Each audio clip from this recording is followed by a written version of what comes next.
সব এমএলএদের নিয়েই আমার পরিবার। জলপাইগুড়িতে স্পিকার রথীন বোস। বিধানসভা স্পিকারকে উষ্ণ অভ্যর্থনা জেলা বিজেপি কার্যালয়। বৃহস্পতিবার পশ্চিমবঙ্গ বিধানসভা নবনির্বাচিত অধ্যক্ষ চার্টার্ড অ্যাকাউন্ট্যান্ট রথীন বোস জলপাইগুড়ি জেলা কার্যালয়ে এসে পৌঁছলে আনন্দ উদ্দীপনা ছড়িয়ে পড়ে দলীয় কার্যালয়ে উপস্থিত কর্মী সমর্থকদের মধ্যে। অন্যান্যদের মধ্যে উপস্থিত ছিলেন রাজ্যের অন্যতম সাধারণ সম্পাদক বাপি গোস্বামী, ধূপগুড়ি মণ্ডলের শীর্ষ নেতা চন্দন দত্ত, জেলা সভাপতি শ্যামল রায় প্রমুখ। রথীন বোস বলেন, সব বিধায়কদের নিয়ে আমার পরিবার সবার সঙ্গে নিয়মিত যোগাযোগ রাখবো, বিভিন্ন উৎসবে গ্রিটিংস পাঠাবো, এরই সঙ্গে বিধানসভার বাইরে আমার দলের কাজকেও প্রাধান্য দেব। আমি জলপাইগুড়ি জেলাতে আমি যখন প্রথম বিজেপিতে জয়েন করলাম, রাজ্য কমিটির মেম্বার হিসাবে আমাকে জেলা কমিটির মেম্বার নিল।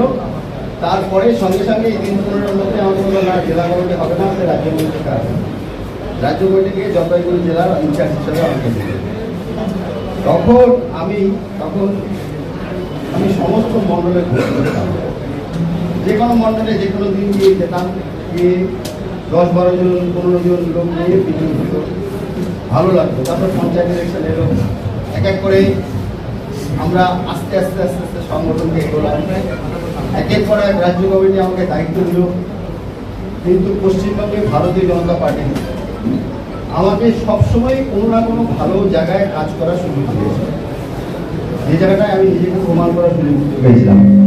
আমার সবচেয়ে যেটা ভালো লাগে, যে কাজ করার কোনো জায়গা কিন্তু সেরকমভাবে নির্দিষ্ট থাকে না, প্রত্যেকটা জায়গায় কাজ আছে এবং কাজ করাটা নিজেকে তৈরি করে নিতে হয়। কাজ করার জায়গা আমার কাজ নেই।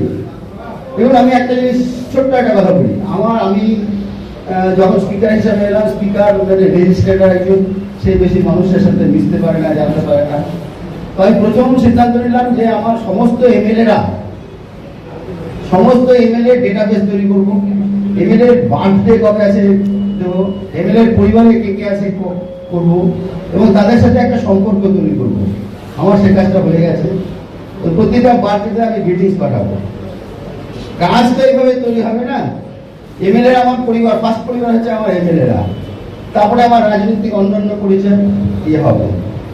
তো আপনাদের ভারতীয় জনতা পার্টি অনেকেই অনেকদিন আগে জয়েন করেছেন, কাজ করেছেন, তখন কাজের পরিসর কম ছিল, এখন কিন্তু কাজের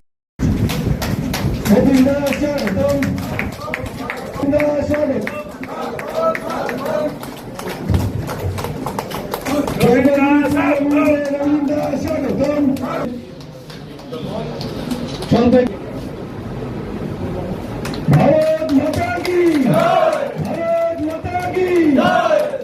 এবার অনুরোধ করছি আমাদের